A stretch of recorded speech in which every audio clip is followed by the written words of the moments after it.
সকালে খালি পেটে 7 দিন কিসমিস ভেজানো পানি সঠিক নিয়মে খেলে কি হয় দেখুন। আপনি জেনে অবাক হবেন, যুক্তরাষ্ট্রের স্বাস্থ্য বিষয়ক ওই পোর্টাল কিসমিস পানি নিয়ে বিস্ময়কর তথ্য প্রকাশ করেছেন। বিস্ময়কর কিসমিস পানি তৈরি করার একটা নির্দিষ্ট পদ্ধতি রয়েছে, সেই পদ্ধতি আজকে আপনাদের জানাবো। কিন্তু কিভাবে তৈরি করবেন এই কিসমিস পানি, আলোচনা করব আজকের ভিডিওতে। প্রিয় দর্শক, সকালে খালি পেটে টানা 7 দিন বিশেষ প্রক্রিয়ায় কিসমিস পানি খেলে আপনার শরীরের মেটাবলিজম 3 থেকে 4 গুণ বুস্ট করবে। গবেষণা বলছে, কিসমিস পানি আমাদের শরীরে যাওয়ার 5 মিনিটের মধ্যে সরাসরি হজম শক্তি কয়েক গুণ বাড়িয়ে দেয় এবং এ পানির নিউট্রিশন পুরো শরীরে ছড়িয়ে পড়ে, যা সরাসরি লিভার এবং কিডনিকে সব সময় চাঙ্গা রাখে। কিসমিস পানি কখনোই আপনার কিডনিতে ময়লা আবর্জনা কিংবা পাথর জমতে দিবে না। সরাসরি লিভার এবং কিডনিকে ভালো রাখতে দৈনিক 1 গ্লাস কিসমিস পানি প্রয়োজন। এছাড়াও রক্ত স্বল্পতা এটা খুবই কার্যকরী বিধায় যারা ব্লাড দিয়ে থাকেন তারা পরবর্তী 1 সপ্তাহ থেকে 10 দিন টানা কিসমিস পানি পান করার কথা বলা হয়ে থাকে। যেহেতু কিসমিস পানি সরাসরি আমাদের মেটাবলিজমকে বুস্ট করে, তাই বদহজম বা ফুড পয়জনিং এবং খাদ্য বিষক্রিয়া দূর করতে দৈনিক 1 গ্লাস কিসমিস পানি প্রয়োজন। এবার আসুন এই কাঙ্ক্ষিত কিসমিস পানিটা কিভাবে তৈরি করবেন।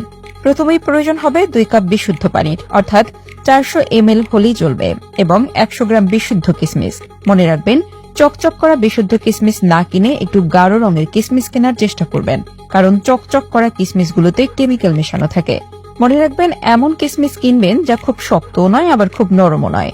প্রথমে কিসমিসগুলোকে ভালো করে ধুয়ে নিন। এরপর একটি পাত্রে 2 কাপ পানি দিয়ে সারা রাত ব্যাপী কিসমিসগুলো ভিজিয়ে রাখুন। তারপর সকালে ফজরের নামাজের পর সেই পানি ছেঁকে নিয়ে তা হালকা গরম করে খেয়ে নিন। মনে রাখবেন, খুব বেশি গরম করলে সারা রাত কিসমিসের যে নিউট্রিশনটা পানির সঙ্গে যুক্ত হয়েছে সেটা ক্ষতিগ্রস্ত হবে। হালকা গরম করবেন। এক্ষেত্রে অবশ্যই খালি পেটে খাবেন।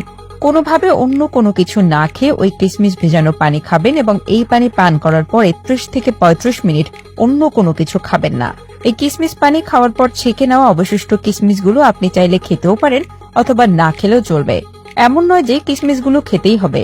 যাদের ডায়াবেটিসের সমস্যা রয়েছে তারা চাইলে কিসমিসগুলো না খেয়ে শুধুমাত্র পানিটা খেয়ে নেবেন, কারণ এই পানিতে রয়েছে আপনার জন্য প্রয়োজনীয় গুরুত্বপূর্ণ কিছু মিনারেল এবং নিউট্রিশনস। আরেকটা বিষয় বলে রাখি, পানিতে ভেজানোর কারণে যে কিসমিসগুলো ফুলে যায় সেগুলোতে কিন্তু শর্করার মাত্রা অনেক কমে যায়, তাই এটি অন্তত ডায়াবেটিস রোগীদের জন্য খুব বেশি মাত্রার ক্ষতিকর নয়। এই প্রতিবেদন তৈরিতে তথ্য উপাত্তের সাহায্য নেওয়া হয়েছে আলোর পথ নামক ফেসবুক পেজ থেকে।